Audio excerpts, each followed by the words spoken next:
ሰላም ጤና ይስጥልን በመላው ዓለም የምትገኙ ውድ አንድ አፍታ ቤተሰቦች እንደምን አላችሁ? እነሆ አንድ አፍታ ተልታችን ተጀምሯል። በቅድሚያም ዛሬው አንድ አፍታ ተልታይ የምንመለከታቸውን ዋና ዋና ጉዳዮች እናስቃኛቸው። የመጀመሪያው ጉዳያችን መከላከያ ሰራዊት ከሰሞኑ በማህበራዊ ገጹ ያሰራጨው ቀይ ባህርን የተመለከተው ጉዳይ አነጋጋሪ ሆኗል። መከላከያ ሰራዊት ያሰራጨው መልእክት በቀይ ባህር ጉዳይ ወይም አሰብን ለኢትዮጵያ ለማስመለስ በሚደረግ እንቅስቃሴ የባንዳነት ሚና ይጫወታሉ ያላቸውን ኃይሎች ወንጅሏል። በተለይ ደግሞ አሰብ አያስፈልገንም በሚል ሌላ የውስጥ ጉዳዮችን በማንሳት ማሳበቢያ የሚያደርጉ አካላት ባንዳነት እንጂ ሌላ ስም የላቸውም ብሏል። እንግዲህ በቀይ ባህር ወይም ደግሞ ኢትዮጵያ ባነሳቸው የባህር በር ጉዳይ ጋር በተገናኘ አልፎ አልፎም ቢሆን ልዩነቶች ይታያሉ። እነዚህ ልዩነቶች እንዴት የባህር በርን እናሳካው፣ በምን መልኩ ነው መመለስ ያለበት፣ የውስጥ ጉዳዮቻችንስ በምን መልኩ መዳኘት አለባቸው የሚሉ ጉዳይ ላይ ጥያቄዎች እንደዚሁ ሙግቶች ይነሳሉ። መከላከያ ግን እንደዚህ አይነት ሰበቦችን ማንሳት ባንዳነት ነው ብሏል። ሪሊ እንደዛ ነው ወይ የሚለው ጉዳይ እንመለከታለን። ሁለተኛው ጉዳያችን ሱዳን የሰፈረው የህወሓት አርሚ 7 ጦር ከሰሞኑ ወልቃይት ላይ ጥቃት መፈጸሙ ተሰምቷል። ሽረሪና አካባቢ ላይ በሌሊት በተወሰኑ አካባቢዎች ላይ ጥቃት ፈጽሞ መመለሱን የሚያመላክቱ መረጃዎች ደርሰውናል። እንግዲህ የህወሓት ኃይል በወልቃይት በኩል ጥቃት ለመፈጸም ሙከራ ማድረጉ ምን አንደምታ አለው የሚለውን ጉዳይ ከወቅታዊ ሁኔታዎች አንጻር እንመለከተዋለን። ሶስተኛው ጉዳያችን በህወሓት በኩል እንግዲህ አሁንም የእርስ በርስ ሽኩቻውና ወደ መመታታት እየደረሰበት ሂደት አሁንም ከጊዜ ወደ ጊዜ እየሰፋ ነው የሄደው። መቀሌ ላይ እንግዲህ የቲፒኤፍ ወይም ደግሞ የትግራይ ሰላም ኃይል ሀራ መሬት ተብሎ የሚጠሩ ኃይሎች በየጊዜው እንቅስቃሴያቸውን እያሰፉ መሆኑን ለማሳየት የስማቸውን ቲፒኤፍ የሚል እንትን በቲፒኤልኤፍ ተቋማት ላይ ጭምር እያተሙ ነው የሚገኙት። ይህ እንቅስቃሴ እንግዲህ ለቲፒኤልኤፍ ከፍተኛ ስጋት ሆኗል። በሌላ በኩል ደግሞ በራያ አካባቢዎች እንደዚሁ ግጭቶች እንደነበሩ የእርስ በርስ ግጭቶች ተሰምተዋል። በሌላ በኩል ጀነራል ታደሰ ወረደ የፕሪቶሪያው ሰላም ስምምነት ጦርነትን ዳግም እንዳይቀሰቀስ በሚያደርግ ሁኔታ ተግባራዊ ያላደረግነውም የሚል ሀሳብ ሰጥተዋል። ጀነራሉ እንግዲህ ዳግም የጦርነት ቅስቀሳ ስጋት እንዳላቸው ከሰሞኑ ሲገለጽ እንደነበረ የሚታወስ ነው። አብራችሁ እንድትቆዩ በአክብሮት እንጋብዛለን። ደሬና ማንዴ ናችሁ? ሰላም ማርሸኔ። መልካም እንግዲህ የመጀመሪያ ጉዳያችን የቀይ ባህር ጉዳይ ነው። ቀይ ባህር እንግዲህ ብዙ ጊዜ የምናነሳው ሀገር አጀንዳ ሆኗል። ይሄ የቀይ ባህር ጉዳይ ሲነሳ እንግዲህ ኢትዮጵያ ውስጥ ካለው ወቅታዊ ሁኔታ ጋር በተያያዘ በግልጽ ከኢትዮጵያ ብሔራዊ ጥቅም በሚቃረም ሁኔታም ሀሳብ ወይም ትችት የሚመስል ነገር የሚሰነዝሩ ወገኖችም አሉ። በመሀል ላይ ደግሞ ይሄ ነገር ያስፈልገናል፣ ግን በምን መልኩ እናምጣው፣ የውስጥ ጉዳዮችንስ ለዛ በሚያመች ሁኔታ በምን መልኩ መስበር እናስይዛቸው የሚል ጥያቄ ይነሳል። በሌላ በኩል ደግሞ የውስጥ ጉዳዮች ምንም መያዝ የለባቸውም ከቀይ ባህር ጋር የሚል ጉዳይ ይነሳል።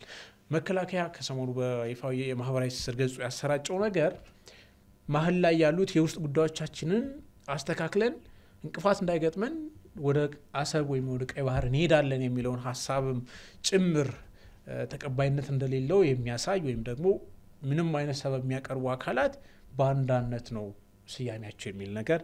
ይዞ ብቅ ብሏል። አማን ባንተ በኩል ይሄን ጉዳይ እንድትመለከተዋል? አመሰግናለሁ መርሻ። እንግዲህ መከላከያ በማህበራዊ ሚዲያ ወይ ደግሞ በፌስቡክ ገጹ ላይ ቀይ ባህርም እና አሰብን በተመለከተ የሆነ ጽሁፍ አጋርቷል። ይሄ ጽሁፍ የቀይ ባህር ጉዳይ መከላከያው በምን ደረጃ ነው የሚረዳው፣ የአሰብን ጉዳይ መከላከያው በምን ደረጃ ነው የሚረዳው የሚለውና ሰፊው ህዝብ ይህንን ጉዳይ በተመለከተ በምን እይታ ማየት አለበት ወይ ደግሞ እውነታው ምንድን ነው የሚለውን ነገር አስረግጦ ያስቀመጠ አይነት ጽሁፍ ነው። ከዚህ ጽሁፍ ውስጥ አንድ 4 ነጥቦችን ላንሳና ከዛ አንተ ያነሳው ነጥብ ላይ እሄድበታለሁ። የመጀመሪያው ነጥብ ምንድነው? እንግዲህ ቀይ ባህርና የአሰብ ጉዳይ ለ30 ዓመታት በላይ ኢማማችን ነው ምን ነገር ነው ያስቀመጠው መከላከያ። ምን ማለት ነው የሚለው ነገር ነው በጣም መሰረታዊ የሚሆነው ነገር ማለት ነው። ለ30 ዓመታት ስንታመምበት ቁስል ጀርባችን ላይ የተቀመጠ ነገር ነው። ሁሌም የሚያብከነክነን ነገር ነው የሚል አንደርስታንዲንግ ምንድነው ነው? አሁን ሰዎች ምንድነው ቀይ ባህርና አሰብን በተመለከተ ደስ የሚል ነገር ነው አሁን ጥሩ ነገሩ ይፋ ይወጣበት ሁኔታ ነው ያለው በኋላ የሻቢያ ጉዳይ ምን እናነሳለን አሁን አንዳንድ ሰዎች ልክ ከዚህ በፊት ጉዳይ ሲነሳ እንደመጣ ልክ የኛ ያልሆነ ነገር ምን ጠይቆና የሆነ ነገር ሰተን ምን ወስዶ አይን ነገር ተደርጎ ምናምን ምን ሲገለጽ ነበር ነገር ግን የአሰብና የቀይ ባህር ጉዳይ የወረራ ጉዳይ ነው እሱ ነው መከላከያ ማስቀመጥ ፈለገው ማለት ነው ህመማችን ነው ማለት ባለፉ 30 አመት ከ30 በላይ አመት የኛ የሆነ ንብረት ተቀምተን ይሄንን ለማስመለስም ፍላጎቱም ሐሳቡም የነበረ መንግስትም ስላልነበረ ይሄ መቀማታችን ራሱ በወረራ መያዙ ራሱ ኡቅና የሚሰጥ አካል ስላልነበረ እንደ መከላከያ ምን ታመምበት መቼ ነው የተቀማው መሬታችን መቼ የተወረረው መሬታችን የምናስመልሰው የሚል ግንዛቤ ነው በውስጣችን የነበረው የሚል ነገር ነው ያስቀመጠው ይሄ እንግዲህ ጥሩ እንትን ነው ጥሩ ትርክት ነው ሪያሊቲው ይሄ ነው ምንድነው አሰብ አካባቢ ላይ ቀይ ባህር አካባቢ ምን ጠይቆ ነገር የሚባለው አይ ባካችሁ አስጠጉን ወደዚህ አካባቢ መጠጋት አለብንኛ ምናን የሚለው ነገር ብቻ ሳይሆን የኛ ንብረት የነበረው ነገር አባቶቻችን አስከብረው ያስቀመጡልን ነገር አገር ጠል መሪ ነበረ በቲፒኤልኤፍ የሚመራው ኢትዮጵያን ተበራት ነበረው በዛው ልክ ተመሳጥሮ ከሻቢያ ጋራ በወረራ የዛሬ 30 አመት ህጋዊ ያስመስሎ ወረራው እዚህ ግኛ ጋር የነበረው ሻቢያው ወረረው ቦታውን እዚህ ኢትዮጵያን ሲገዛ የነበረው ደግሞ ይሄ ህጋዊ ነው ብሎ የተቀበለበት ሂደት ነው የተከናወነው ነገር ማለት ነው ስለዚህ ይሄንን በወረራ ተይዞ ያለው መሬታችን ነፃ የምናወጣበት ቀን እየተጠባበቅን ነበር የሚለው ነገር ጫውታው ከዚህ በኋላ ይሄ ነው የሚሆነው አሰብን በተመለከተ ቀሪው ሰፊው ህዝብ መረዳት ያለበት እይታው ይሄ ነው መሆን ያለበት ተወሮ በወረራ ስር ያለው ቦታችን መቼ ነው የምናስመልሰው የሚለው ጉዳይ እሱ ነው አንድ ያነሳው ሁለተኛው ይሄንን ቦታችን በወረራ መያዙና አሰብና ከቀይ ባህርኛ በዚህ በሴራ መገፋታችን አገርን ክብር አሳንሷል የሚል ነገር ነው ያስቀመጠው ኢትዮጵያ እንደ ኢትዮጵያ ክብሯ አንሷል ተዋርዳለች ተዋርደን እንኑር ወይስ የሚያስፈልገው መስዋዕትነት ከፍለን ከውርደት እንውጣ ነው እንግዲህ ሁለት ምርጫ ነው ያለው ነገር ማለት ነው ይሄንን ቦታ ቅድም እንዳልኩ በወራንድ አንዱ አካል ሻቢያ ያዘው ወራማ ያዙን ደሞ ቲፒኤልኤፍ ትክክለኛ ነው ብሎ አረጋገጠ በዚህ ምክንያት አገሪቷ ከክብሯ ዝቅ ብላ ኖርችው ስለዚህ ይሄንን ከክብሯ ዝቅ ያለችው ነገር አሜን ብለን ተቀብለን ሁሌ ተንበርካኪ እንኑር ወይስ ትክክለኛ ኢትዮጵያ ልጆች አሁን ጄነሬሽን ተፈጥሯል ይሄንን ያጣኑ የተዋረኑ ውርደትን ከላችን ላይ ምንገፉ የውርደቱን ካባ የሚል መከላከያ ያለው በሶስተኛ ደረጃ እንደ ወታደር ምንድነው ታዲያ ይሄንን ችግር ይሄን ትልቅ ሁለት ችግሮችን የኢትዮጵያ መከላከያ ሰራዊት እንዴት ነው የሚገነዘበው የሚለው ነገር ነው በዚህ ጽሁፍ ውስጥ ተቀመጠው ቦታችን መወረሩ በቦታችን በወረራ በመያዙ ደግሞ አገሪቷ መዋረዷን በመከላከያ ዘንድ እንዴት ነው የሚታየው የሚለው ጉዳይ ላይ ይሄን ጥያቄ አሁን ያለው መንግስት በዓለም አቀፍ ደረጃ ጉዳዩ ኢሹኑ እንድነሳ በማድረጉ ከመንም ጊዜ በላይ ከፍተኛ ደስታ ተሰምቶናል ነው የሚለው ደስታ ብቻ አይደለም ይሄንን ለማስመለስ ማንኛውንም መስዋዕትነት ለመክፈል ለስኬንድ እንኳን አናቅማማም ይሄ ነው በመከላከያ በኩል ያለው ማለት ይሄ ለሰፊው ህዝብም ነገ መከላከያ ውስጥ ለሚገቡ ሰራው ወይ ኢትዮጵያኖችም ይሄ ነው ያለው ማለት ነው መልከታው ማለት ኦኬ ይሄ አለ ነገር ግን አገር ጠባቂው በዚህ ደረጃ መረዳ በዚህ ደረጃ ኢትዮጵያን ክብርን ከፍ ለማድረግ በሚያስብበት ሰዓት ላይ ይሄን እንቅስቃሴ በተመለከተ ምን አይነት ብዥታ ነው ያለው ብሎ ነገር ነው አንደኛው ወገን ጥያቄው ትክክል አይደለም ብሎ በድፍረት የሚናገሩ አለ እሱ ኮምፕሊትሊ አገር ክደት ብቻ ሳይሆን ራሳቸውን ጭምር ነው ካዱት ማለት አንተ ራስን ከካርክ ከንቱ ነው በቃ አልቆልሃል ማለት ነው ይሄ ምንድነው ይባል ዙምቢ የሚባል ነገር ታውቃለህ ዱሮ ፊልም ያይ ዙምቢ ነው ማለት ነው በቃ ራስን ክዳል ማለት ነው አሁን እዚህ ስልጣን ላይ ያለው እዛ ተቃዋሚ ነው ምናምን ብቻ በማለት ብቻ ሳይሆን ይሄ ባህር በር ለኢትዮጵያ ቢመለስ አገር ይቀጥላል ጄኔሬሽን ነገ ይቀጥላል እሱም ነገ ስልጣኑን ይዞ ሀገርን የመምራት እድል ይኖራል ግን ባህር በር ኢትዮጵያ የላትም ከመጀመሪያው ጀምሮ በውሸትና በተጨበረበረ ታሪክ ነው ብሎ የሚያስቀምጡት እነሱም በቃ ዙምቢዎች ናቸው ማለት ነው እናውጣ እነሱ ከሚያስቡ ልካ መናገርም ስለማይቻል ማለት ነው ነገር ግን አንተ ቅድም ያነሳውን የውስጥ ችግሮቻችንን ፈተን ወደዚህ ብንድ አይሻልም ወይ የውስጥ ችግሮቻችን ይዘን ወደዚህ ብንድ እንቅፋት ሊሆንብን ይችላል ነገር ግን ጥያቄው ላይ ችግር የለብንም ጥያቄው አግባብ ነው የባህር በር ኢትዮጵያ ባህር በር ሊኖራት ይገባል የሚለው ጥያቄ አግባብ ነው ነገር ግን መቅደም ያለበት ውስጥ ያለው ችግር ነው የሚል ሐሳብ ደግሞ የሚያነሱ ወገኖች ደግሞ አሉ አሁን እነዚህ ሰዎች ደግሞ የዋዎች ናቸው ለምን መሰለኝ የዋዎች ናቸው የሚል የውስጥ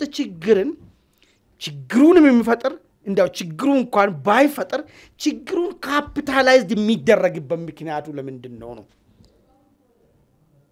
ችግር የሌለው ሀገር ዓለም የለም ሁለቱና አውራ ከተባለ ማለት ነው እና አሜሪካ ጋርም ችግር ይኖራል ግን እኛ አካባቢ ያለነው ችግርም ዛሬ አይደለም ኢትዮጵያ ውስጥ ጀምሮ ታሪካችን እኮ ወደ ኋላ ሄደን ካየነው ስንዋጋም ነው ኖር ነው ምንም ጻርተን ከዚህ ጻርተን እንደ አገር ተገንብቶ ያለቀበት የትም የለው ችግር ነገ የሚኖረዋል ነገር ግን ይሄን ችግሩ ራሱ ባይት ሰልፍ የተፈጠረ ነው ወይስ ወደዛ እንዳናየው ይሄንን የውርደት ካባ ከላያችን ላንዳንገፎ አንገታችን ተደፍተን ብቻ እንድንኖር ይሄ ችግር የተፈለፈለልን ነው ወይስ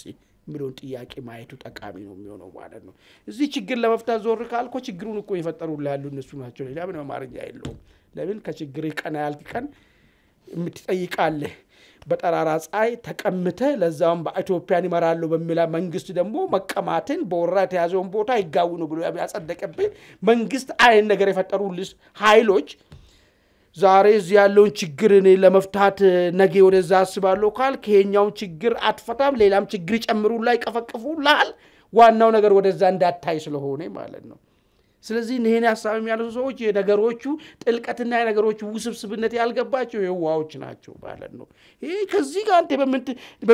በምትታገልበት ሰዓት አይደለም ዛሬ 50 100 አመት እንኳን ስለ ቀይ ባህር አታነሳም ችግር ይቀጥልልሃል እዚሁ ማለት ነው ስለዚህ ይሄንን የችግሩን መሰረት ያለ መረዳት ይመስለኛል ማለት ነው ይሄን ነገር የሚያነሱት ስለዚህ መሆን ያለበት ነገር ምንድነው ያኛው ሲመጣ እዚህ ጋር ያለው ነገሮቻችን ብዙ ነገሮቻችንን ያስተካክላል ባለፈ ተናግረናል የዳሴው ግድቡ መገደቡና ከማድረጉ አንዱ የሚያስተሳስረና የጋራ ዳቧችን ነው የሚሆነው ማለት ነው በተለይ አሁን ያለ ትውልድ ማለት ነው ጋራቱ ውስጥ ታሪክ አንድ ያለ ነው በቅርብ የነበረው አድዋ ነው ጋራቱ ውስጥ ታሪክ አንድ ያለው ካራማራ ነው ትልቁ ጋራቱ ውስጥ ከዚያም በዚህ ዘመን ደግሞ ያለው ደግሞ ትልቁ ምንለው አድዋ እዚህ ዘመን አድዋ ደግሞ እዳሴ ግድቡ ነው ዝም ብለህ ቆመህ ያለውን ችግር እንፍታለን ብለው ችግሩም ውስጥ ሆነን የጋራቱ ውስጣችን የጋራ አንድታችን የሚያጠናክር ነገር መስራቱ ነው የሚሻለው ወይስ እነሱ የሰጡን አጥንት ላይ እዚህ ጋር ስንጋደል እንኖር ብለው ነገር ነው የሚሆነው ችግሩን ግማሹን የሚፈታ ነገ አሰብም ስናመጣ ወደ ቀይ ባህር ገናናነታችን ስንመለስ እዚህ ያለው ችግር ራሱ በኖ ሲሄድ ታያለ በሂደት ማለት ነው ስለዚህ ወደዛ መሄዱ አንዱን እዚህ ያለውን ችግር የምንፈታበት መንገድ ሊሆንልን ይችላል የሚል ግንዛቤ ነው ያለኝ ምናልባት ሻቢያዎች በይም በተመለከተ ያነሱት ሐሳብ አለ እሱን ሁለተኛ ተመለስብኛለህ ደሬላንተ ድልስጥ ምናልባት እንግዲህ አማን እንዳለው እንደዛ አይነት ነገሮች ሊኖሩ ይችላሉ መከላከያ ያለው ምንም አይነት ሰበብ አያስፈልግም ነው ያለውና ሪሊ አሁን አማን እንዳለው ብቻ ነው ወይ ኢትዮጵያ ውስጥ ያሉብንን በተለይ የእርስ በርስ ጦርነትና ግጭቶችን መጀመሪያውኑ እንዳይፈጠሩ ማድረግ ሲንችል እንድፈጠሩ እድል የሰጠናቸው ከተፈጠሩ በኋላ እየተወሳሰቡ እንዳይሄዱ በአጭሩ መስፈር ማስያዝ እየተቻለ አዙሪት ውስጥ የገባንበት ሁኔታ መልክ ማስያዝ የሚለው ሐሳብ በራሱ የሚኮነን ነው እንዴት ነው የምትመለከተው እሺ አመሰግናለሁ መከላከያ እንግዲህ ያስተላለፈው አንኳር ሐሳቦች ስትመለከት ያው ቀይ ባህር ወይ ሞት የሚለው መፈክር ኢትዮጵያ ትቅደም እንደምንለው መፈክር አክቹአሊ ከመፈክር ያለፈ ነው ዲስኮርስ ነው የሀገራዊ ብሔርተኝነትን የሚቀሰቅስ ማንኛውም ዜጋ የተንገበገበ ኢትዮጵያዊነት ስሜቱን ወይም የተዳፈነ ኢትዮጵያዊ ስሜቱን በደንብ አድርጎ ፈንቅሎ ሊያወጣ የሚችል ኢትዮጵያ ወይም ሞት ወይም ደግሞ ቀይ ባህር ወይም ሞት የሚለው አጀንዳ የሚዲያውና የዓለም አቀፍ ኮሚኒቲ ዲስኮርስ መሆኑ ለኛ ትልቅ ድል ነው ምክንያቱም አንድ የሀገር መከላከያ ሰራዊት አባል ስትሆን ለሀገራዊ ብሔርተኝነት እንድትሰዋ ነው የሚጠበቀው ለብሔር ለጎጥ ለጎሳ ሳይሆን ኢትዮጵያ ለምትባለው ትልቅ ባለ ገናና ባለ ታሪክ ሀገር ለሷ ልሙት ስትል ዳር ድንበር አለ የቀይ ባህር ታሪክ አለ ብዙ ነገሮች አሉ ከዛ አንፃር ይሄ ነገር ወደ አደባባይ መውጣቱ ውስጣችን የተዳፈነው እኛ ብቻ ስንገበገበት የነበረው ባለቤት ማግኘቱ በዜጋ ደረጃ ባለቤት ማግኘቱ ሰየው የሚያስፈልግ ነገር ነው ብሎ አስቀምጧል እኛም ልክ እንደ ነፃ ዜጋ ይሄ አጀንዳ የመከላከያ ሰራዊት አጀንዳ አይደለም ያንዳንዱ የሱ ብቻ አይደለም ያንዳንዱ ኢትዮጵያዊ ዜጋ አጀንዳ ነው ምክንያቱም የመኖርና ያለ መኖር ህልውና ጋር ስለሚገናኝ ማለት ነው እና በዚህ መልኩ ያስቀመጠው በዚህ መልኩ ዲስኮርሱን በዚህ መልኩ ማስቀመጡ ሰየው የሚያስፈልግ አንዴ ነው ሁለተኛ የጠቆመን ነገር ምንድነው ቀይ ባህር ላይ ወይም ደግሞ የቀይ ባህር መውጫ አሰብን ለማግኘት አይ ቲንክ እስከ ህይወት መስዋዕትነት ለመክፈል ዝግጁ ነን የሚለው ነገር እንግዲህ ወደ ግጭትም ሊመራ እንደሚችል ግጭት ማለት ሰላማዊ ማዕቀፍ ተመዋጦ መጨረሻ ላይ ወደ ግጭት ሊመራ ከተቻለ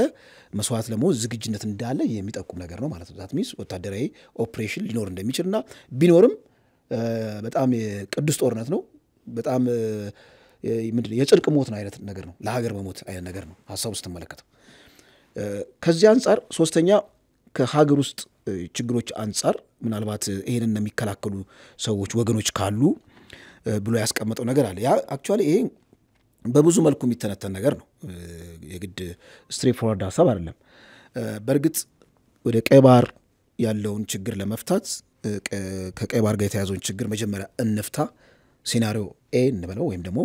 የመጀመሪያው ሲናሪዮ እሺ በቃኛውን ኢትዮጵያ የመኖርና ያለ መኖሯ እጣፈንታ ከቀይ ባህር ጋር የተገናኘ ስለሆነ እሱን በማንኛውም መስዋዕትነት ካሳካን ውስጣዊ ችግሮቻችንን ለመፍታት ኤነርጂ እናገኛለን ወይም ተጨማሪ የኃይል ቋት እናገኛለን የሚለው የመጀመሪያው ሲናሪዮ ኤ እንበለው ከዚህ ጋር ልናያይዘው የምንችለው በ1969 ዚያድ ባሬ ሲወረን ኢትዮጵያ ውስጥ ጦርነት ነበረ ሻቢያም ወያኔም ጦርነት ሰብቆ ነበረ መንግስት ግን ያ ሁሉ ችግር ያለበት ለኢትዮጵያ ሰርቫይቫል ጦርነት አውጇል እዛ ጊዜ ማህበረሰቡ ሞቢላይዝድ ሆኖ ማሸነፍ ተችሏል የሚል ነገር አለ ምናልባት እዚህ ጋር መከራከሪያ ሆኖ ሊመጣ የሚችለው በዛ ጊዜ መጠነ ሰፊ ማለት እንደዚህ ትልቅ ህዝብ የሚባሉት አማራና ኦሮሚያ ክልል ግጭት አልነበረም ስለዚህ እነዚህ ህዝቦች ሞቢላይዝ አድርገህ አጌንስት ወራሪው ዚያድ ባሪ ወራሪ ኃይል ለመሰማራት ምናልባት ምቹ ምህዳር ነበር የሚለው ነገር ሊከራከር ይችላል አሁን ያ ኮንዱሲቭ ኢንቫይሮንመንት የለም የሚለው ደግሞ እንደ መከራከሪያ ነጥብ ሊቀመጥ ይችላል ዞሮ ግን መጀመሪያ ቀይ ባህር እናርግ ከዛ በኋላ ውስጣዊ ችግሮቻችን የምንፈታበት የኃይል ቋት እናገኛለን የሚለውን ኤ እናስቀምጥ ሁለተኛ አይ መጀመሪያ የውስጣዊ ችግሮቻችን እንፍታና ወደ ቀይ ባህር እንሂድ የሚል ሁለተኛ ሲናሪዮ ይቀመጥ ለዚህ አንዳንድ ሰዎች ምን ያስቀምጣሉ ለምሳሌ አማራ ክልል ያለውን ግጭት በድርድር ለመፍታትና እንደያስፈልጊነቱ በጊዜ አስተዳደር ማዕቀፍ ሊሆን ይችላል ስልጣን በማጋራት ሊሆን ይችላል በቃዛ አካባቢ ያለውን ግጭት አቁሞ ሙሉ አትኩሮትን ወደ ቀይ ባህር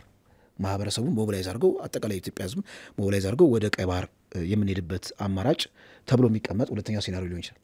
ሶስተኛ ሲናሪዮ የቀይ ባህሩንም ችግር የሀገር ውስጡንም ችግር ኢኳሊ ማስኬድ ሁለቱንም ማስኬድ የሚል ደግሞ ሶስተኛ ሲናሪዮን ያስቀምጥ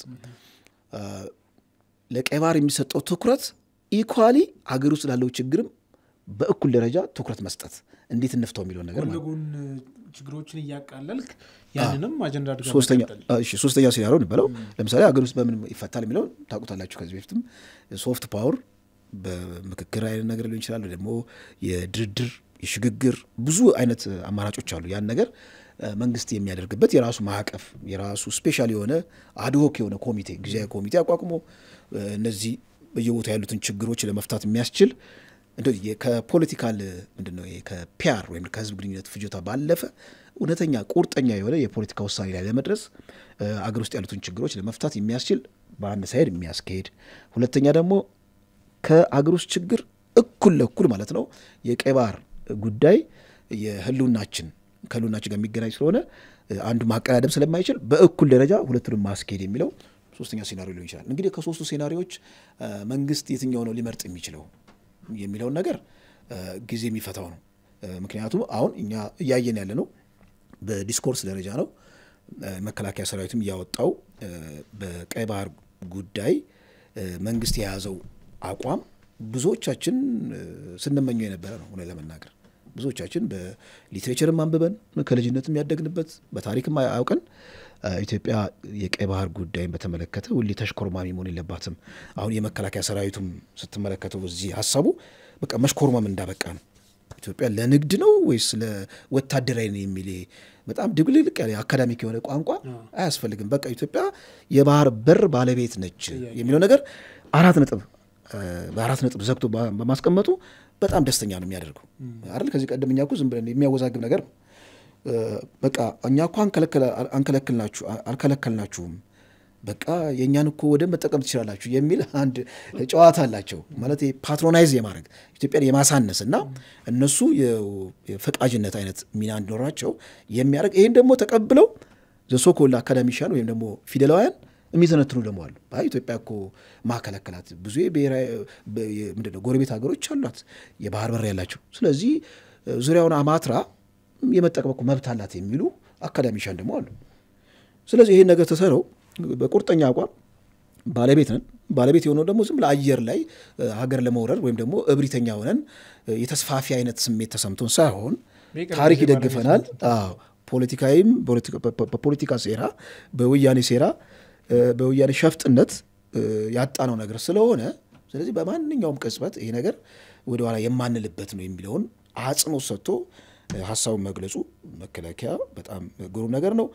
እንዳለው የሀገራዊ ችግሮችን ውስጣዊ ችግሮችን በተመለከተ የፖለቲካው ክንፍ ነው የሚመለከተው። መከላከያ ሰራዊት እንግዲህ ውስጣዊ ችግሮች ላይ በተመለከተ ሴይ ሊኖረው አይችልም አይደል? ማለት መፍትሄውን በተመለከተ የፖለቲካው ግሩፕ ወይም ደግሞ የፖለቲካው ኦርጋን ነው ችግሮቻችንን ሊፈታ የሚገባው ማለት ነው። ኢትዮጵያ ውስጥ ያለውን ችግር ግን መከላከያው በአጠቃላይ መንፈሱ ማለት ነው በዚህ መልኩ ማስቀመጡ እኔ ባውንታይነት ነው በብዙ መልኩ ወስደው ማለት ነው። የሻቢያዎች ወይም ደግሞ የኢሳያስ ደግሞ ግብረ መልስና የሄዱበት ያለውን አቅጣጫ ደግሞ በሁለተኛነት ሊሄድበት እዚሁ ሀሳባቸው ስትና ወደ ማን መለሳለሁ። እሺ ያነሱ ያሉት ነገር እንግዲህ ያው ከሰሞኑ የኤርትራ ውጭ ጉዳይ ሚኒስቴር ኦስማን ሳላ ከአሜሪካው ፕሬዚዳንት ትራምፕ የአፍሪካ ጉዳዮች አማካሪ ጋር በኒውዮርክ የትምህርት ጠቅላላ ጉባኤ ጎን ለጎን ተወያይተዋል። በዛ ውይይት ላይ ኤርትራ በቀይ ባህር ጉዳይና በቀጠናው ጉዳዮች ላይ ገንቢ የሆነ ኢንጌጅመንት ለማድረግ ዝግጁ ናት የሚል ነገር ተናግረው ነበር። ያንን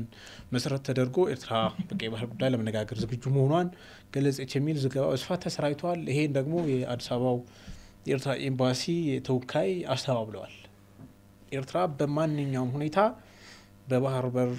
ጉዳይዋ አትደራደርም ማለት በቀይ ባህርም ይሁን በምንም አግባብ ለሚሊዮን ዓመታትም ቢሆን አትደራደርም የሚል ሀሳብ ነው ያነሱት። እንግዲህ አልተደራደሩም ማለት ወደ ግጭት ነው ልንሄድ የምንችለው ማለት ነው። ጠቅላይ ሚኒስትሩም ባለፈው እንዳልነው ያነሱት ነገር አለ። ኢትዮጵያ ማለት ያው እንደራደር ነው 5 ዓመት ተለማምጠናል። እነሱ ደግሞ አንደራደርም ነው ያለው። ስለማደራደር ካሉ ስገለብጠው ሳንቲሙን ያው ጦርነት ነው ማለት ነው። አንድ ትዊተራቸው ላይ የነሱ ትዊተር ገጽ የሻቢያ ትዊተር ገጽ ላይ አንድ ጽሁፍ አንብቤ ነበርና ምንድነው የሚለው ኢትዮጵያ ውስጥ የትኛውም ተቃዋሚ መንግስትን የሚወጋ አሁን ያለው ለምሳሌ መንግስትን የሚወጉ ኃይሎች በለስ ቀንቷቸው 4 ኪሎ ቢገቡ መጀመሪያ እርስ በርስ ይዋጋሉ አለ። ከዛ እርስ በርስ ተዋግተው አሸናፊው ቀጥታ ትኩረቱን የሚያደርገው ወደ ኤርትራ ነው አለ እና ይሄ ቪሸስ ሰርክል ነው አለ። ስለዚህ ይሄ ቪሸስ ሰርክል ኤርትራን በጠላትነት የሚፈረጀው በኢትዮጵያ ኤሊት ዘንድ ያለው ይሄ ቪሸስ ሰርክል ሊሰበር የሚችለው ለአንድና ለመጨረሻ ጊዜ በጣም ፓወርፉል የሆነ አላይ ስናገኝ ነው። ወይም ደግሞ ኤርትራን ልክ እንደ ሀገር ማለት ነው ከእንደዚህ ከጠላትነት ስሜት ሊከላከላት የሚችል እጅግ በጣም ገናና የሆነ አሊያንስ ያስፈልጋታል ብለው አስቀምጧል። እንግዲህ የነሱ አቋም ይሄ ነው ማለት ነው። አሁን እኛ ቀና እንዳንል በዛ አካባቢ ያለውን ሁኔታ በስነ ልቦና ጨዋታ ሁሌ የነሱ ተመጽዋች ሆነን እነሱ ልክ እንደ ሲንጋፖር ሆነው እነሱን አንጋጠን የምናይበት የፖለቲካ ቁመና እንዲኖረን ነው የሚፈልጉት። እንዳልከው አሁን ድርድር የሚባል ነገር የለም። እኮ ባይሉትም ኦልሬዲ እኮ የታወቀ ነው ማለት እነሱ ጋር ያለው ቮካብላሪ የታወቀ ነው እነሱ ሳይሉንም እኮ የኛዎች የራሳችን እኮ መሪዎች እኮ በህወሓት ኢህአዴግ ዘመን እንዳታስቡት እናንተ ተስፋፊዎች እያሉ እኮ አናታችንን በኩርኩም እኮ ሲመቱን ነበር እና አሁን ተነገረ በሻዕቢያ አፍ ምንም አይደንቅ ማለት ምን ደራደርበት ነገር የለም የደነቀን ግን ምንድነው አንድ ጭምጭምታ ነበር አለ ድርድር አለ ተብሎ ባለፈው ውይይታችን ላይ አስተናል ነው እሱን በሴናሪዮ ነው ያስቀመጥነው ጉዳዩ ወደ ተባበሩ ነበር እኮ ገባኛው በተወሰነ መልኩ የንግግር በር የመክፈት ሁኔታዎች ነበሩ በተለይ አሜሪካ ደግሞ ኢትዮጵያንም ኤርትራን ባለስልጣናት ማነጋገሯ ሌሎች አውሮፓ ህብረትም ሌሎች የሚመለከታቸው አካላትም ጉዳዩን አጀንዳ አድርገው በየፊና ማነጋገራቸው ይሄ ጉዳይ ወደ ቴብል እንዲመጣ እድል ከፍታል የሚል ነገር ነበር ስለዚህ አታስቡት በቴብል መደራደሩ አታስቡት ብለዋል እና አሁን እየሄዱበት ያለው አቅጣጫ ለምሳሌ ባለፈው በኒውዮርክ ስብሰባው ላይ የጎንዮሽ ግንኙነት ያደረጉ ነበር የኤርትራ ባለስልጣናት ከግብጽ ጋር ተገናኝተዋል ከግብጽ አቻቸው ጋር እና ቀጥታ ስለ ኢትዮጵያ ነው ያወሩት ኢትዮጵያ እናንተን በአሰብ አስመልክታ ወይም ደግሞ በቀይ ባህር አክሰስ አስመልክታ ትንኮሳ እየፈጸመች ነው ወይም ደግሞ ወረራ ልፈጽም ነው እኛ ደግሞ በአባይ ጉዳይ ላይ ትልቅ ጋሬጣ ወራብናለች ወይም ደግሞ የህሉና አደጋ ውስጥ ከተናለች ስለዚህ እናንተም የህሉና አደጋ አለባችሁ እኛም አለብን ተባብረን አንድ አስፈላጊ እርምጃ የምንወስድበትን ማዕቀፍ እና መቻች የሚል ነገር ሲነጋገሩ ነበር ሁለቱ የኤርትራና የኢሳያስ መንግስትና የግብጽ ማለት ነው ስለዚህ ምንድነው የምታረገው ማቧደን ነው ማለት በኢትዮጵያ ላይ በጠላትነት ስሜት ያሉ ከብሔራዊ ጥቅም ጋር በተያያዘ የማቧደን ስራ ልሰራት ይችላልች ያው የዲፕሎማሲ ስራ ሊሞክሩ ይችላሉ ምክንያቱም በድርድርና አናስቦም ካሉ ኢትዮጵያ ደግሞ ወደ ግጭት የሚያመራ ነገር ከሆነ እንደውም ምን ብለዋል በዚህ በተባበሩ መንግስታት ስብሰባ ላይ የግብጽ አቻ የግብጽ ተወካይ ኢትዮጵያ ጠባጫሪ ሀገር ነች ለቀጠናው ጠንቅናት ኤርትራ ላይ ሉዓላዊነትን በተመለከተ ኤርትራ ሉዓላዊነትን አደጋው ስለመክተት ይሄው አሁን እየተቀበዘበዘች ነው የማይገባትን የባህር በር ላግኝ ብያለች ከፍተኛ የሰላምን የማደፍረስ ስራ እየሰራች ነው ብሏል ከዚህ ከጎረቤት ሀገር ከሶማሊላንድ ጋር በተያያዘም አክሰስ ለማድረግ ሌላ ጠባጫሪ ስራ እየሰራች ነው እኛ ላይም እንደዚህ ነው ስለዚህ እቺ ጠንቀኛና የቀጠናው ጠንቀኛ ሀገር እሷን መሸበብ አለባት ያው አለብን ባይልም እሱን በኮሪደር ላይ ነው የሚያወሩት እዛ ላይ ግን በአደባባይ ግን ተሸበብ የሚል ነገር ነው ስለዚህ አሁን የምታየው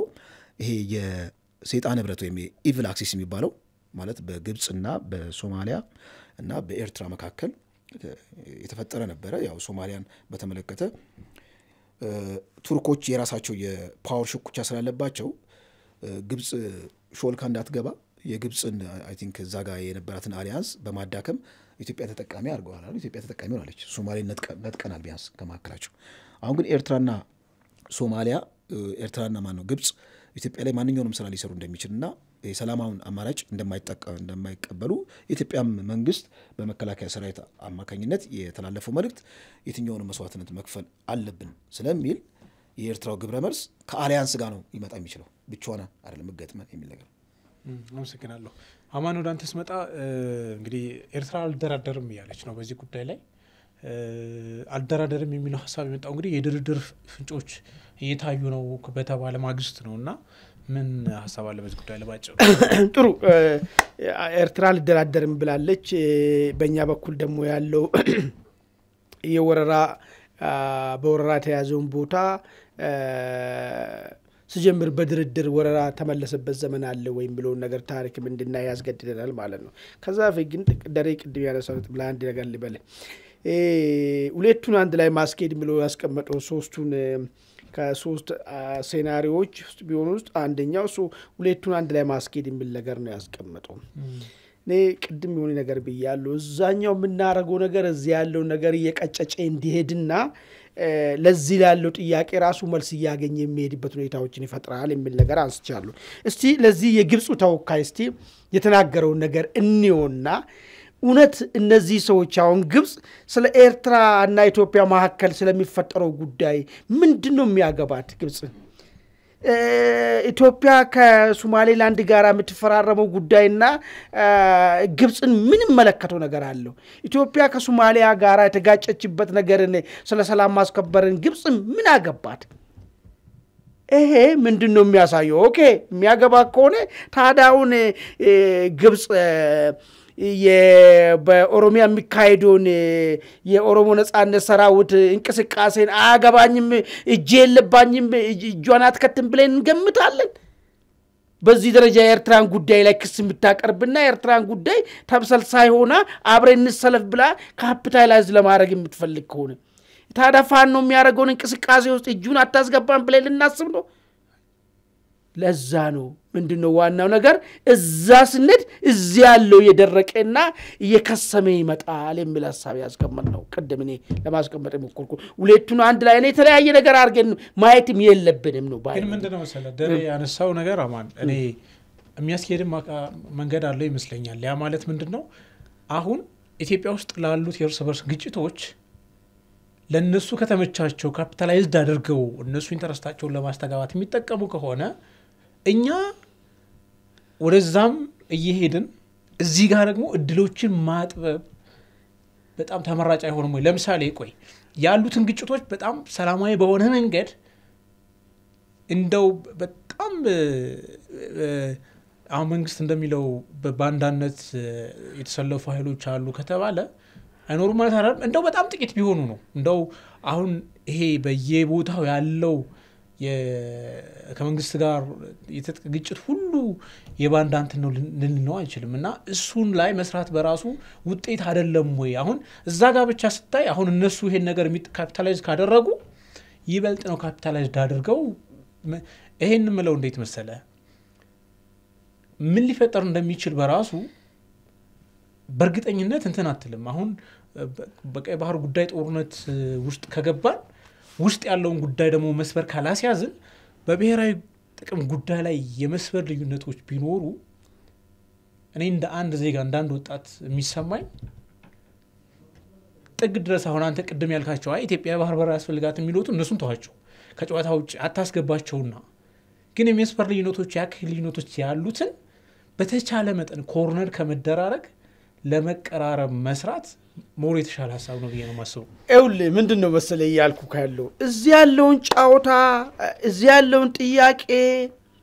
እነሱ አይደለም ገና ጥያቄው ነው መሳሪያ ያዘውና እንቅስቃሴ ጀምበረው ቅሬታን እኮ አለፍንፎ ሁሉ ጊዜም ማለት ነው ካፒታላይዝድ አድርጎ ይሰራሉ። አይደለም የነገርኩ ነው አለው እንዴ ችግር እኮ ነው ያገር ችግር ነገም ችግር ኖራል አልኩ እኮ መጀመሪያ ብያለሁ። ትላንትም ነበር ችግር ዛሬም ይኖራል ነገም ችግር ይቀጥላል። ተሰርቶ ያለቀ ሀገርም አይደለም ይሄ አይደለም ተሰርቶ ያለቁ ሀገራቶች እንኳን ችግር ሲገጥማቸው እናያለን። እኛ ደግሞ ታሪካችን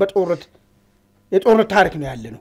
ገና ነው ችግሮች ነገም ይፈጠራሉ። ግን በዚህ ችግር ውስጥ ሆነን የአገርቷን ብሔራዊ ጥቅም እንዴት ነው ያስከበርን ምንሄደው የሚለው ነገር መታሰብ አለበት ነው እንጂ አንድ ቀን ከችግር ውስጥ የሚወጣበት ሁኔታም የለም። ዝም ብሎ ራሳችንን ባናታለን ማለት ነው። ነገር ግን የሚገርም ሁኔታውን በቀይ ባህርን በተመለከተ በጣም ያሳቀኝ አንድ የፋኖ መሪ ነኝ የሚል ሚዲያ አማራ ቀይ ባህር ምን ያገባውና ነው የሚዋጋው አማራ ተማምኖ ከትካለ አይዋጋው አማራ አለ። በዛው ልክ አንዱ ደግሞ የኦሮሞ ነጻነት ሰራዊት ደጋፊ ነው የሚል አንድ ፕሮፌሰር ደግሞ ምንድነው ስለሰማው መሰለ ቀይ ባህር የአብይ ፍላጎት ነው እንጂ የህዝብ ፍላጎትም አይደለም ማለት አሁን አያድ እንዴት አይን ምን አይጫውታ ይሄ ማለት እዛው ነው ከነ ግብጽም ከነ ኤርትራ አካባቢ አሁን ይሄ ጥያቄ ይሄ ፍላጎት የኤርትራኖች የግብጾች ፍላጎት አይደለም ብለ እንዴት ነው የምታስብ ይችላል? ረፍታ አይደለም ሚዲያ ላይ ያለው ሰው እኮ ይዘራል እኮ መልካምንም መልካምንም መጥፎንም ይዘራል ሚዲያ ለዛ ነው እኮ እንደ ተራ ነገርማ ቢሆንማ ምንም ችግር የለውም።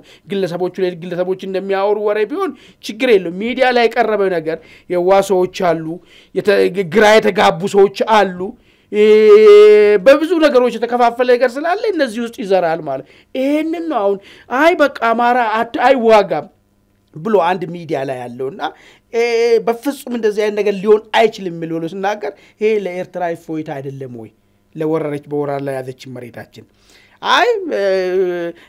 አሰብ ባህር በር ይባል ያብይ ነው እንጂ የህዝቡ ፍላጎትም አይደለም ብለ ሲዘጋለት ማለት ነው ይሄ ለግብጾችም ለኤርትራኖች እፎይታ አይደለም መጠቀሚያ ማለት ይሄ ነው ከዚህ በላይ እዚህ ያለውን ችግር ለዚህ ሁለቱ ሰዎች ግን እዚህ አገር ውስጥ ያለውን ችግር መሪዎች ተባሉ ሰዎች ናቸው በቀጥታም ሆነ በተዘዋዋሪ እዚህ ሀገር ውስጥ ያለውን በትጥቅ ትግል የምትካሄደውን ነገር በጣም ፕሮሞት የሚያደርጉ ሰዎች ናቸው ይሄን ነው እኔ ቀጥታ ሄደዛ ጋር ወደ ምንጩ ስትሄድ ይሄኛው እየከሰመ ይሄዳል የሚል አርጊውመንት ያመጣው ኦኬ ወደ ከሱሉጣና በኤርትራ በኩል የቀረበው ነገር እስቲ ነው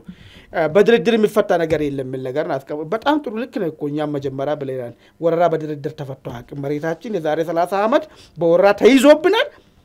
በንግግርማ እንደማይፈታና ቃልን ሉዓላዊ እኮ ግዛታችን እኮ ተደፍሮ ያለው እኮ አሁን ጫውታው እንደዛ ነው ሉዓላዊ ግዛታችን ተደፍሮ ነው ያለው በወረራ ተይዞብናል በሰላም ለቆ ቢሄዱ እሰየው አንድ ነገር ነው ነገር ግን ለቃችሁ ሂዱልን ብለን አሸማጋ የምናስቀምጥበት ነገር የለም ለቆማ ሄዱ ቢሆን ኑሮ እስካሁን ለቆ ሄዱ ነበር በድርድር የለም ያሉት ባለፈ ታዲያ ለምንድን ነው እቺ ነገር በአገራ በጦርነት ወደ ጦርነት እንዳይገባ የድርድር በሮችም ሊኖሩ ይችላሉ የሚል ራሳቸው ኦፊሻሎች ናቸው ተናገሩት መነጋገርም ይችላል ብሎ ነበር ለምን አሉ ምለው ነገር ሁለት ነገር ነው የሚታየኝ አንደኛው ምንድነው በወቅቱ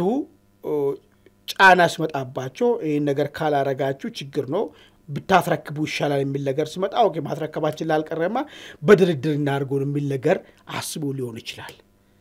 አንድ ሁለተኛው ነገር አሁን ሰሞኑን በደንብ ካፒታል እዚህ ሀገር ውስጥ የተከሉት ዘር አለ አይደል በዛም በዚህም ቅድም ያልኩ ነገሮች እሱም በደንብ ያነቃነቅ ስለቻሉ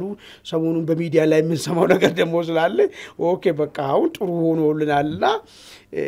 ማነቃነቅ ጀምረናልና ወደ አሰብ መጣ የለም እዛው በደንብ ተይዞ ይቀመጣል በኋላ ምን እናመጣለ ሸረራው ነው ትላንት ማታ 9 ሰዓት ላይ የተደረገው ጥቃት ማለት ነው እሱ ራሱ እንዴት ተወለደ አሁን እዚህ ወሎ አካባቢ ምን ያው ነገር ከወትሮ ለምን ዲው ተለይቶ በእንትና ያለው ምናምን ብለን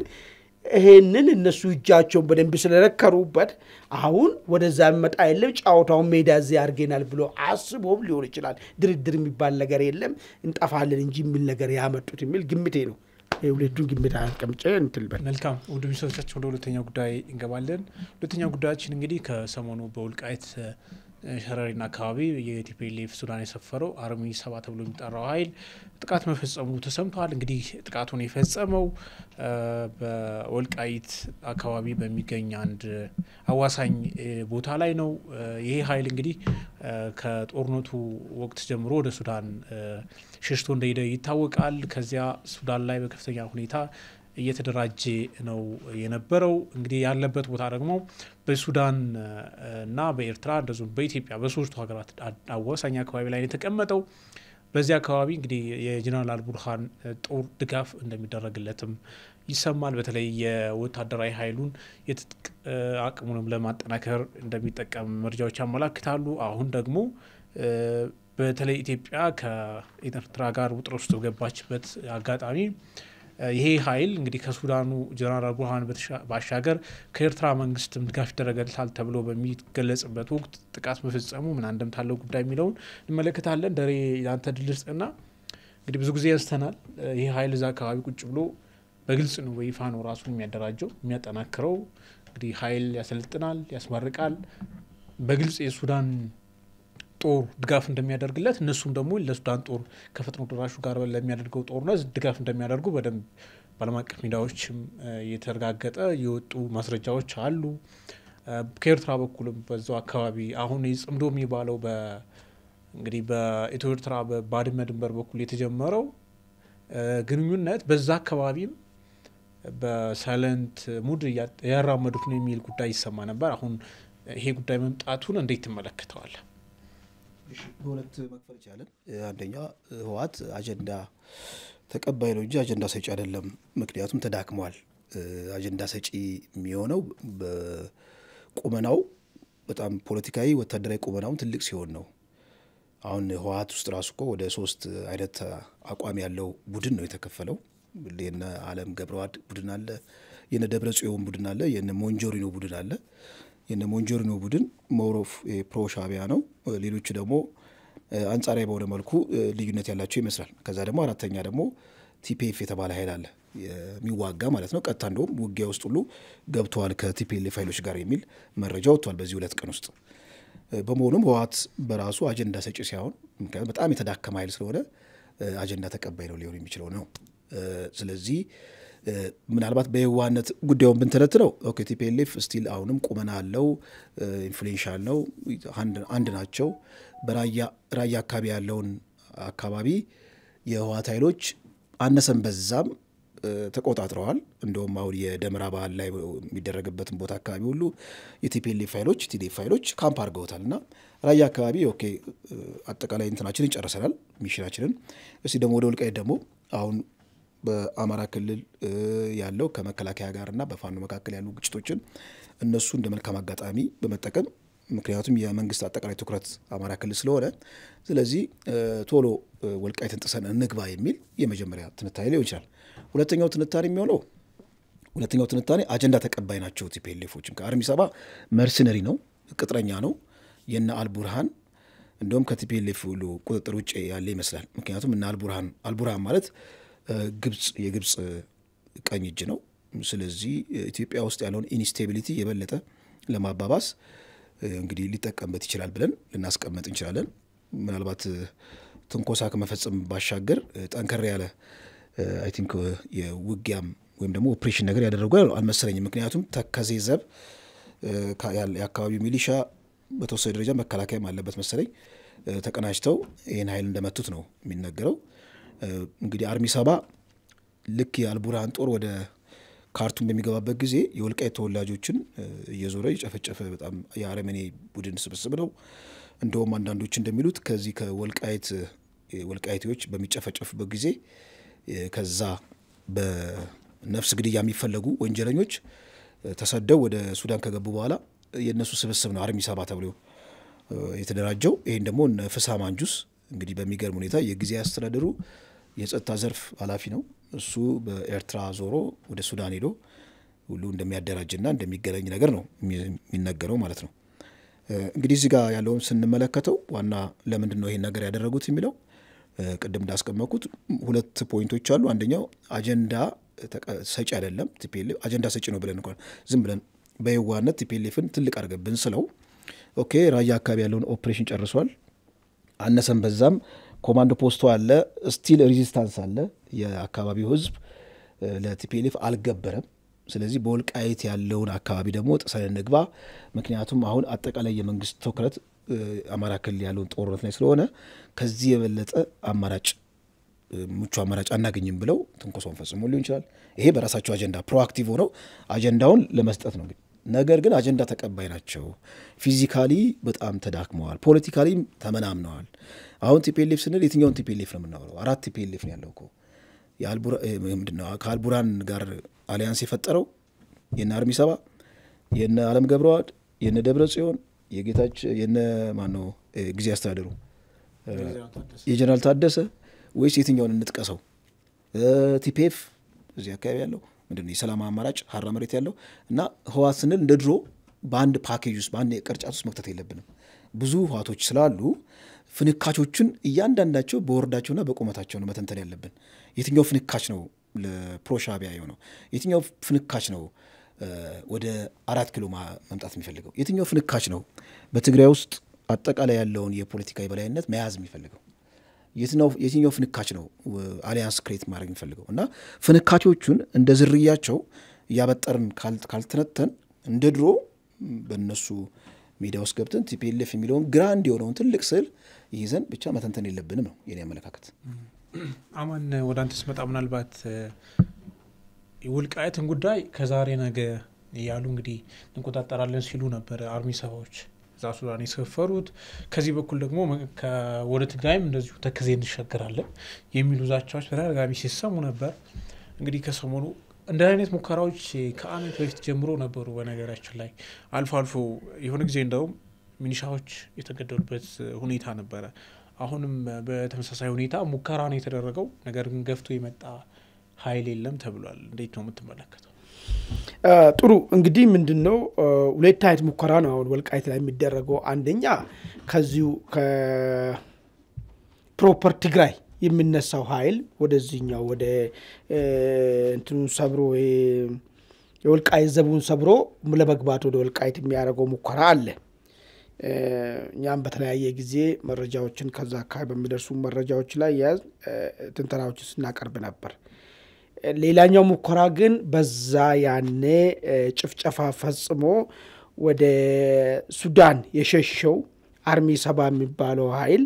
እሱ ነው በዛ በከዛ በኩል ደግሞ ሞክሩ አሁን ያውኑ ለየት የሚያደርገው ለተወሰነ ጊዜም ቢሆን ሰዎች ላይም ጉዳት ደርሷል ወደ 3-4 ሰዎች ሚሊሻዎች መገደላቸው እንደዚሁም ተራ በጉልበት የሚተዳደር ገበሬ መገደሉንም መረጃው ደርሶናል እንግዲህ ቦታውንም ለመያዝ ሙከራ ያደረገበት ሂደት ነበረ ከዛ በኋላ ራሱን አደራጅቶ ያለው ኃይል ወደዛ ሲሄድ ነው ያስለቀቀው ለምንድነው አሁን ይሄ ሙከራ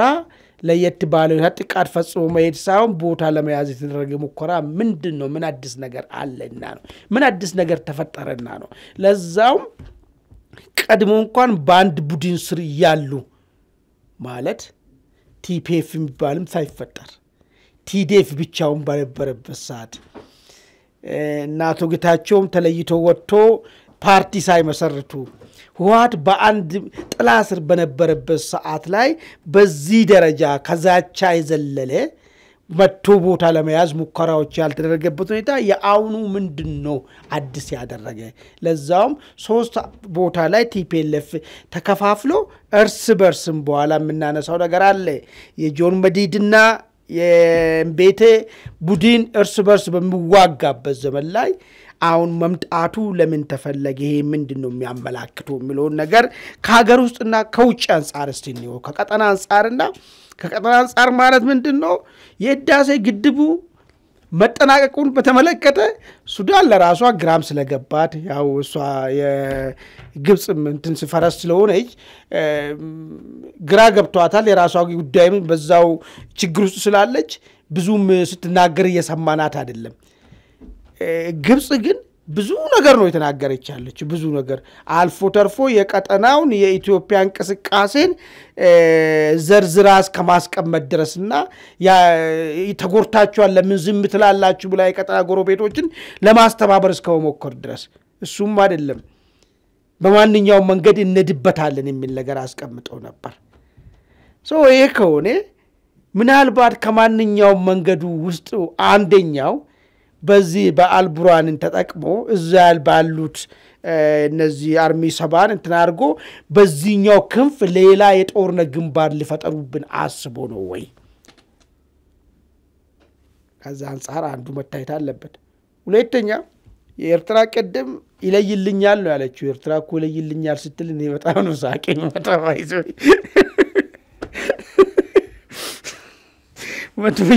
መቶሺ ሽማግሌ ዘይለይል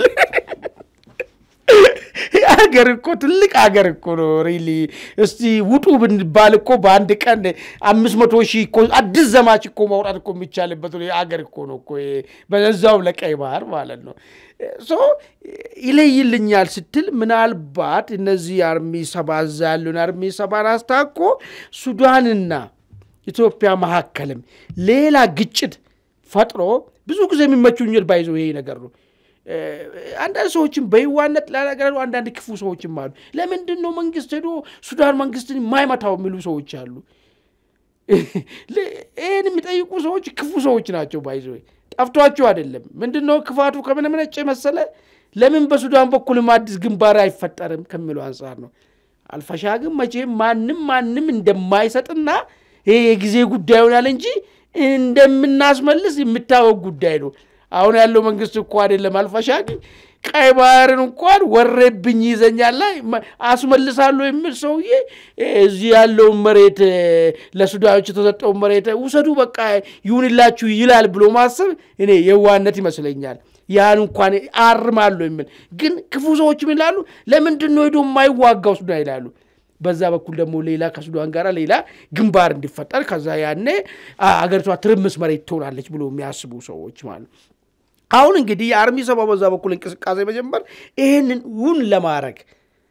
ጦርነቱ እንዲፈጠር እዛ አካባቢ ኦኬ አንድ ከጎረቤት ሀገር ውስጥ የሆነ አማጺ ተነስቶ መጥቶ የሚያጠቃ ከሆነ ተከትለ ሄደ መምታት የማይቀር ጉዳይ ነው ተከትለ ሄደ ወደ መምታት ሲገባ ወደ ማሳረዱ ሲገባ ከዛኛው ሀገር ጋር ደግሞ ሌላ ችግር ይመጣል ለዛውም ፖቴንሻል ወደ ችግር ስላለ ቀድም የግድቡ ጉዳይ ስላለ ማለት ይሄ ታስቦም ሊሆን ይችላል የሚል ነው የቀጠናውን ነገርና የሻቢያን ፍላጎት የማይበት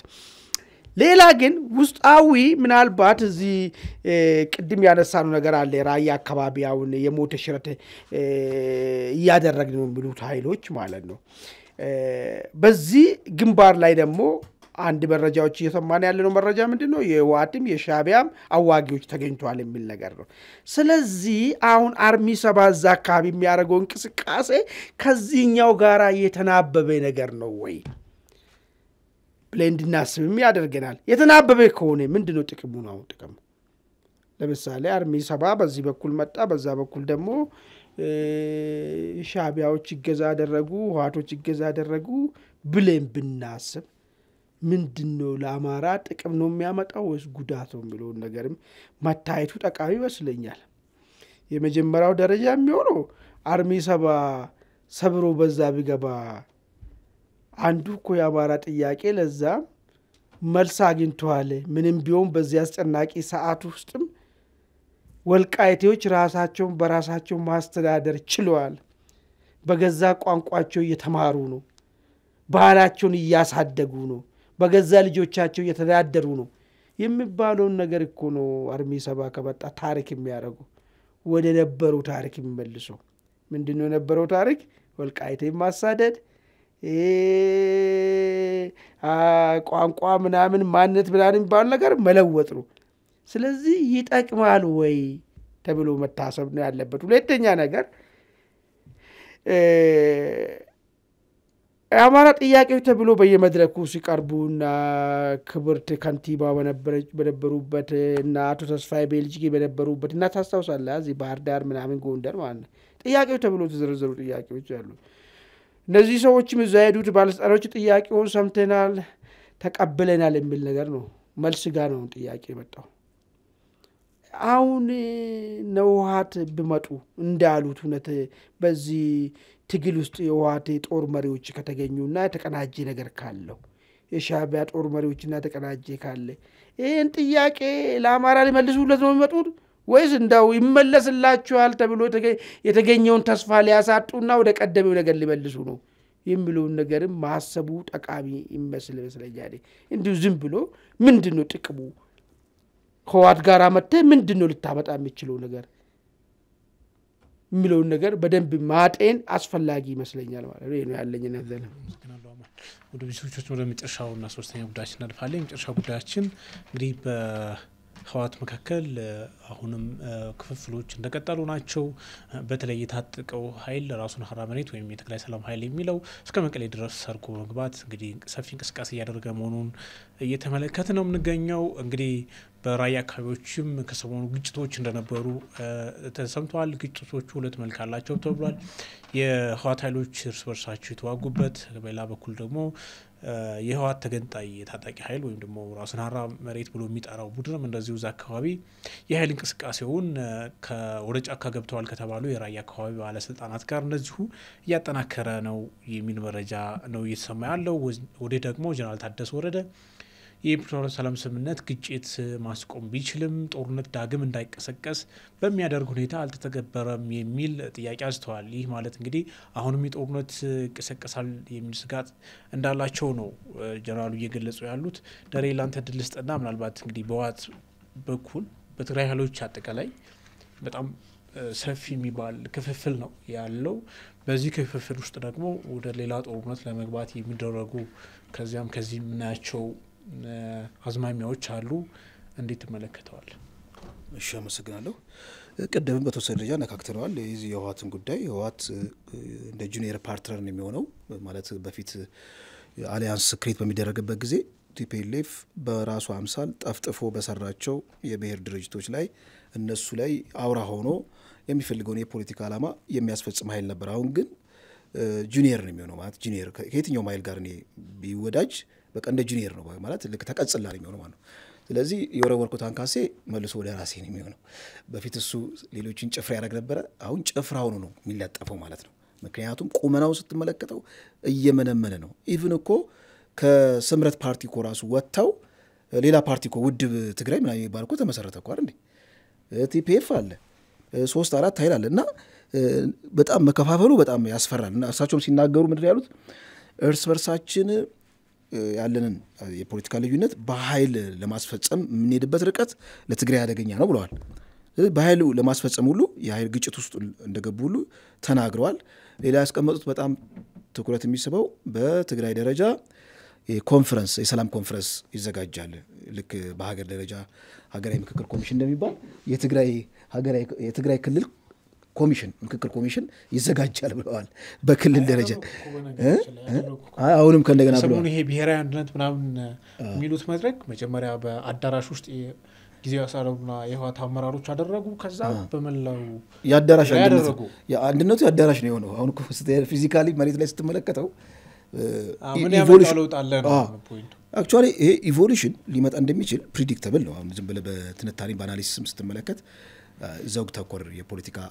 ስብስብ የሚያለመው ነገር ካልተሳካለት በሆነ ርቀት ወደ አንጃም ይከፋፈላል። ይሄ የተለመደ ነው በታሪክ ሂደት ውስጥ ስትመለከት ማለት ነው። አሁን ቲፒኤልኤፍ በጣም ቶክሲክ የሆነ ለሀገር የማይጠቅም ለትግራይ የማይጠቅም በጣም ከፋፋይ የሆነ የፖለቲካ ግብ ነበረው፣ አጀንዳ ነበረው። ታላቋ ትግራይ ከአማራ ክልል ወልቃይትና ራያን ቆርሶ መውሰድ፣ ከዛ ከትግራይ ጋር ቀይ ባህር ስለማይጎዳኝ ስለ ቀይ ባህር ስለ አሰብ አይመለከተኝም ብሎ ታሪክ ይቅር የማይለው ስተት በስልጣን ላይ ያለ ማለት ነው አስተላልፎ ሄዷል። ይሄ የዘውግ ብሔር ድርጅት ከእንደገና ወደ ክልል በሄደ ጊዜ እርስ በርስ እየተከፋፈለ ገና ይከፋፈል። በጣም ብዙ ነው የሚከፋፈለው። ገና የተስፋ የመቁረጡ ሂደት ነው እና እርሳቸው አሁን የጀነራል ታደሰ ተማጽኖ የነ ደብረጽዮን ተማጽኖ የቲፒኤልኤፍን ዝግመተ ለውጥ አያቆሙም። በቃ ዝግመተ ለውጡ ወደ መቃብር ነው እየሄደ ያለው። ስለዚህ ምንም አዲስ ነገር አይኖረውም።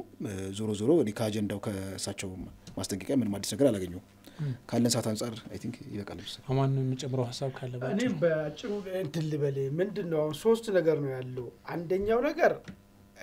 በመሬት ላይ ልዩነቱ ወደ መሳሪያ ማዘዝ ገብቷል። እንግዲህ በዜናዎች እየሰማን እንዳለ ነው የጆን መዲድና ወደ አንጥሮ የሚባሉ እንግዲህ ወደ ጦርነት መግባታቸውን እያየን ነው። ይሄ በትጥቅ ትግሉ መልክ ነው። በሌላኛው መንገድ ደግሞ ህዝባዊ አመጹ በጣም ጫፍ ላይ ደርሷል። እንግዲህ የህወሓት ቢሮ ላይ ቲፒኤፍ የሚል ኃይል እስከ መለጠፍ ድረስ ማለት ነው። ባይዘው የትግራይ ኢህአፓ በቃ ትንሽ ቆይቶ እንደመጣው እንደ ዶክተር ደብረጽዮን ጀርባ ላይ ማለት የሚለጠፍበት ጊዜ እየመጣ ነው ያለው። ይሄ ምንድነው የሚያኮበክብ በጣም የበሰለ ለአመጽ በጣም የደረሰ ሁኔታዎች ትግራይ ክልል ውስጥ በፈጠራቸው ማለት ነው። በዚህኛው በኩል ደግሞ ስታይ ደግሞ ይሄ ፋክቱ ነው። በዚህ በኩል ደግሞ ጀነራል ታደሰ ደግሞ ያሉት ባካችሁ መጋጨታችሁ ለአንድነታችን አደጋ ነው፣ አንድነታችን ከሌለ ደግሞ ጥያቄዎቻችን ማስመለስ አልቻለም የሚል ደግሞ ተማጽኖ ተሰማለ። በተማጽኖ የሚመለስ ነገር አለ ወይ ነው። ይሄ እኮ ናቹራል ነው። ቅድም ደረጃ እንዳስቀመጠ ስብላላ የመጣ ነገር ስለሆነ ይሄም በቦነ ዘመን ላይ ተሳክቶ ልዩነትን በጉልበት ሰብሬ ልታልፍ ይችላል። አንድ ጊዜ ምንድነው ያየሁት ህወሓት እንዴት ያሸነፈ የሚለው ጉዳይ ላይ ሲነሱ ራሳቸው ሲኒየር ሰዎች የሰጡት ትንተና ስታስብ የተሻወረ ትንተና ነው የሚሰጡት። አንዳንዶቹ ጠንካራ ወታደራዊ ኃይል ስለነበረው በዲሲፕሊን መራ ስለነበረው ይላል። ሌላኛው በጣም የጠነከረ ስለሆነ ሪኦት ዓለም ይዞ ስለተነሳ ነው ምናምን ይላል። ሌላው ደግሞ ነገሮችን በሰላም ተነጋግረው መፍታት ካፓሲቲ ስለነበረው ነው ምናምን ይላል። ግን እውነታውን ካየ አይደለም። በደንብ አርጎ ጨምቆ የማፈን ብቃቶች ስለነበሩ ነው። ይሄ ዘላለም ካንተ ጋር አይኖርም። የሆነ ጊዜ ላይ ተሳክቶ ሊሆን ይችላል። ኢንጂነር ጊዜ ልታባር ተሳክቶ ሊሆን ይችላል። ዶክተር አርጋዊ ሲሸኞ ልታክቶ ሊሆን ይችላል። ያትሪኪ ተወልደነ ሲየን ስታባር ተሳክቶ ሊሆን ይችላል። አሁን ግን እሱ አይደለም ያለው መሬት ላይ እውነታው ማለት ነው። መቆጣጠር ያልቻሉትና በብዙ ዘመን ሲንከባለል መጣ ሐሳብ መጥቷል። ይሄ መገንፈሉ የማይቀር ጉዳይ ነው። ግን ትንሽ የሚያሳዝነው ነገር ምንድነው አማራጭ የሌለው አገነፋፈል ነው እየመጣለው በከተማም በጥይትም ነው እየመጣለው ይሄን ማቆም የሚቻለው ምንድነው ወደ ቀልብ ተመልሶ ብቻ ያለውን ጥያቄዎች መመለስና ከአሻጥር የወጣ ትክክለኛ ውይይት ውስጥ መግባት ብቻ ነው አማራጭ መስለኝ ነገር ማለት ነው ይሄን መስከራለሁ ሆማን ወደ ቢሶቻችን ያለን ዕለታዊ ጉዳዮች ጨርሰናል ለዛሬው ስለተከታተላችሁ እናመሰግናለን በቀጣይ ሰምከናይ ጤና ይስጥልን